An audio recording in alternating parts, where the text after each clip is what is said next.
Friends, उम्मीद करते हैं आप लोग अच्छे होंगे, अपनी तैयारी में लगे होंगे। तो आज हम लोग देखेंगे जीके जीएस में जो जीएस का पोर्शन हम लोग बायोलॉजी शुरू किए थे। तो बायोलॉजी में आज देखेंगे हम लोग चैप्टर का नाम है रिस्पायरेशन, जो कि श्वसन तंत्र। बहुत ही इंपॉर्टेंट टॉपिक है। इस टॉपिक से किसी भी एग्जाम में, किसी भी वनडे एग्जाम में प्रश्न बन सकते हैं। जैसे रेलवे हुआ, एनटीपीसी, एएनएम हुआ, जितने भी वनडे एग्जाम है, बीपीएससी, जितने भी बोल रहे हैं वनडे एग्जाम है, सब में आपको इससे प्रश्न देखते हुए मिलते हैं, क्योंकि बहुत ही इंपॉर्टेंट टॉपिक है बायोलॉजी का। तो चलिए बिना टाइम वेस्ट किए हम लोग शुरू करते हैं आज का पहला प्रश्न। पहला प्रश्न है, श्वसन तंत्र का प्रमुख कार्य क्या है? बताएंगे, टाइम लेकर बताएंगे, क्योंकि बहुत अच्छे अच्छे प्रश्न इसमें हैं। श्वसन तंत्र का प्रमुख कार्य क्या है? तो इसका सही जवाब हो जाएगा गैसों का आदान प्रदान करना, ऑप्शन सी हो जाएगा। नेक्स्ट प्रश्न देखेंगे, सेकंड नंबर है, मानव शरीर में वायु का प्रवेश किस अंग द्वारा होता है? ये तो सिंपल प्रश्न है, तो इसका सही जवाब हो जाएगा नाक के द्वारा। अगला प्रश्न देखेंगे, थर्ड नंबर, श्वसन तंत्र में गैसों का आदान प्रदान कहाँ होता है? इसका राइट आंसर हो जाएगा अल्वीओली में, अल्वीओली। ठीक है, अगला प्रश्न देखेंगे, फोर्थ नंबर है, नासिक से फेफड़े तक वायु पहुंचाने का क्रम क्या है? इसको थोड़ा टाइम लेंगे और देखेंगे चार ऑप्शन को ध्यान से। नासिक से लेके, नाक से लेके, नासिक यानी नाक, नाक से लेकर फेफड़े तक को वायु पहुंचाने का क्रम क्या होता है, बताना है आपको। इसका राइट आंसर हो जाएगा ऑप्शन ए, यानी नासिक से जाता है ग्रसनी के पास, उसके बाद ट्रेकिया के पास, फिर उसके बाद ब्रोंकाई के पास, फिर ब्रोंक्यूलस के पास, फिर लास्ट में जाता है एलियोली के पास। यानी ऑप्शन ए हो जाएगा सही जवाब। अगला प्रश्न चलते हैं, 5 नंबर है, फेफड़े शरीर के किस भाग में स्थित होते हैं? बताएंगे। इसका सही जवाब हो जाएगा ऑप्शन सी, वक्षगुहा।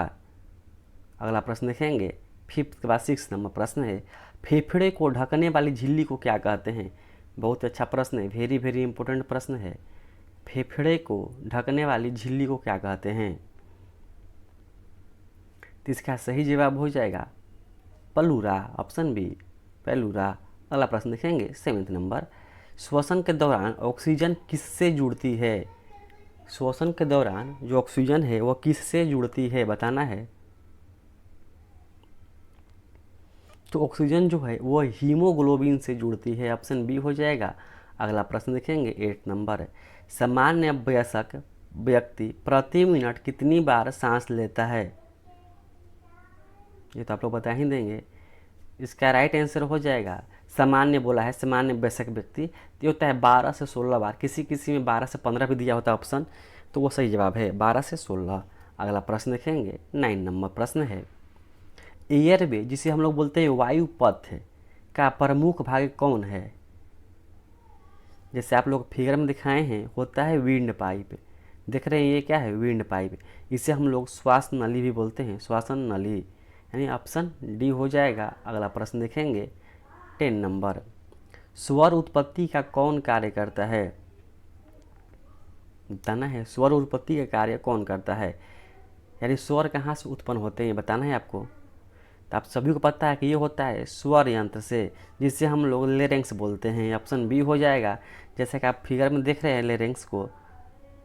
अगला प्रश्न देखेंगे, 11 नंबर, श्वसन तंत्र का नियंत्रण केंद्र कहाँ स्थित होता है? श्वसन तंत्र का नियंत्रण केंद्र कहाँ स्थित होता है? वेरी वेरी इंपॉर्टेंट प्रश्न, इसे आप लोग स्क्रीनशॉट ले लेंगे। तो इसका राइट आंसर हो जाएगा ब्रेन स्टेम में।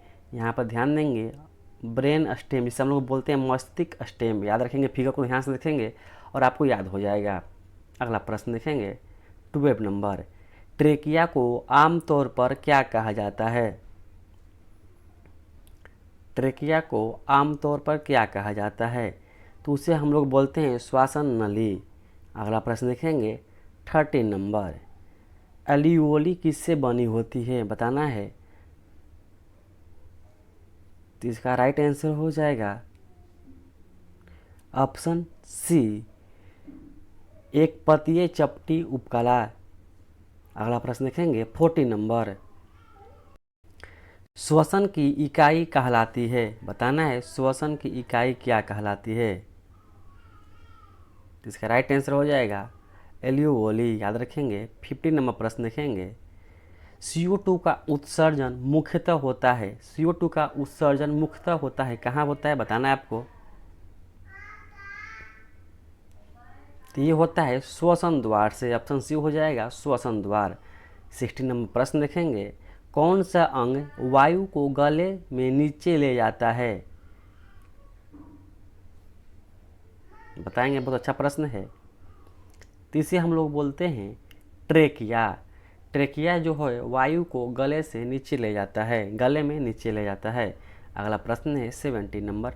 सामान्य वयस्क व्यक्ति की श्वसन दर कितनी होती है, ये तो आपको बता दिए हैं। 12 से 16 होता है कि यहाँ पर 12 से 20 दीजिए ऑप्शन, तो 12 से 20 मारेंगे, ऑप्शन बी हो जाएगा। अगला प्रश्न देखेंगे 80 नंबर। डायफ्राम किस प्रकार की मांसपेशी है, जो डायफ्राम देख रहे हैं फिगर में वो किस प्रकार की मांसपेशी है। सबको पता है कि ये होती है अनैच्छिक, इनवॉलेंटरी मसल्स, यानी अनैच्छिक। अगला प्रश्न देखेंगे 90 नंबर। सांस लेते समय डायफ्राम का क्या होता है, जब हम सांस लेते हैं तो डायफ्राम क्या होता है। सभी को पता है कि जब हम सांस लेते हैं, अपने अंदर सांस खींचते हैं, तो डायफ्राम है जो क्या होता है, सिकुड़ जाता है, ऑप्शन ए सिकुड़ता है। ये प्रश्न पूछा गया है बहुत सारे एग्जाम में, इसलिए इसको याद रखेंगे। अगला प्रश्न चलते हैं 20 नंबर। ऑक्सीजन की सबसे अधिक मात्रा किस में पाई जाती है, 3 से 4 ऑप्शन दिए गए हैं, बताना है 4 ऑप्शन में से। तो इसका राइट आंसर हो जाएगा हीमोग्लोबिन में, ऑप्शन सी हो जाएगा हीमोग्लोबिन। अगला प्रश्न देखेंगे 21 नंबर। नाक में मौजूद बालों का कार्य क्या है, जो हमारे नाकों में बाल मौजूद होते हैं छोटे छोटे, उनके क्या कार्य हैं, बताना है। तो सही जवाब हो जाएगा धूल और कणों को रोकना, नाक में धूल कण जाने से उसे रोकते हैं। 22 नंबर प्रश्न है। कार्बन डाइऑक्साइड का 70% शरीर में किस रूप में होता है, बहुत ही अच्छा प्रश्न है। तो ये सही जवाब हो जाएगा बाइकार्बोनेट आयन के फॉर्म में होते हैं, बाइकार्बोनेट आयन, ऑप्शन बी। अगला प्रश्न देखेंगे 23 नंबर। रक्त में गैस मापन के लिए कौन सा परीक्षण किया जाता है, जैसा कि आप लोग देख रहे हैं यहाँ पर ABG लिखा हुआ है, आर्टियरी ब्लड गैसेस, यानी ABG परीक्षण होता है, ऑप्शन सी हो जाएगा ABG। और अभी तक वीडियो में आप लोग बने हैं, वीडियो अच्छा लग रहा है तो वीडियो को लाइक करें, ज़रूर लाइक करें। चलते हैं अगला प्रश्न 24 नंबर। सांस रुकने की बीमारी को क्या कहते हैं, सांस रुकने की बीमारी को क्या कहते हैं। देखिए आप लोग बोलेंगे अस्थमा, अस्थमा इसमें सांस फूलता है, सांस रुकता नहीं है, इसको बोलते हैं एप्रिया, ऑप्शन सी हो जाएगा। 25 नंबर प्रश्न देखेंगे। ट्रेकिया में उपस्थित के छालों का कार्य क्या है, ट्रेकिया में उपस्थिति के छालों का कार्य क्या है, बताना है। ये होता है ट्रेकिया को खुला रखना, ऑप्शन सी हो जाएगा। 26 नंबर प्रश्न देखेंगे।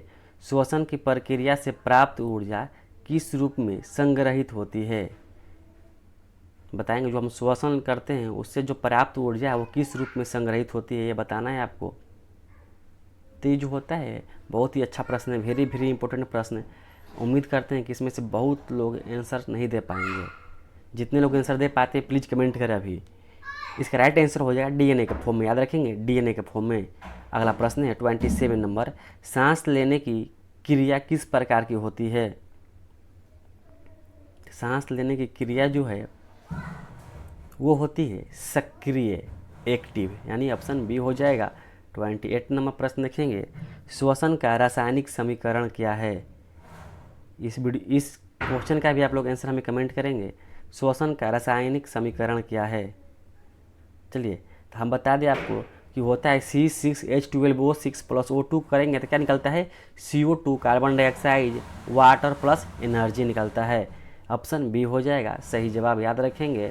29 नंबर प्रश्न देखेंगे।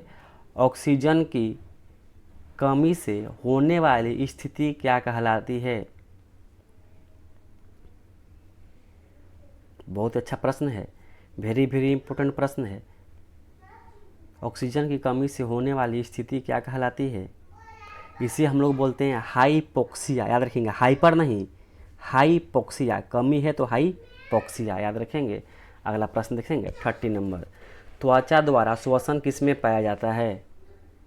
त्वचा के द्वारा यानी स्किन के द्वारा, तो ये होता है मेढक में, सभी को पता है ये होता है मेढक। 31 नंबर प्रश्न देखेंगे, मेढक में कौन सा श्वसन पाया जाता है? बहुत अच्छा प्रश्न है। इसमें होता है स्किन और पल्मोनरी दोनों। ऑप्शन बी सी हो जाएगा, स्किन एंड पल्मोनरी, जिसे हम लोग हिंदी में बोलते हैं त्वचीय और फुसफुसीय दोनों। अगला प्रश्न देखेंगे 32 नंबर। मनुष्यों में श्वसन किस प्रकार का होता है? मनुष्यों में श्वसन किस प्रकार का होता है? तो होता है एरोबिक, एरोबिक रिस्पायरेशन, याद रखेंगे एरोबिक। अगला प्रश्न देखेंगे 33 नंबर। श्वसन के लिए आवश्यक प्रमुख एंजाइम कौन सा होता है? श्वसन के लिए आवश्यक प्रमुख एंजाइम कौन सा होता है? तो ये होता है option B cytochrome oxidase, cytochrome oxidase, याद रखेंगे। अगला प्रश्न देखेंगे 34 नंबर प्रश्न है, ट्रेकिया और ब्रोंकाई को क्या ढकता है? ट्रेकिया और जो ब्रोंकाई होता है उसे क्या ढकता है, बताना है। जिसका राइट आंसर हो जाएगा म्यूकस। अगला प्रश्न देखेंगे 35 नंबर। जब श्वसन मांसपेशियां फैलती है तो क्या होता है? श्वसन मांसपेशियां फैलती है तो क्या होता है?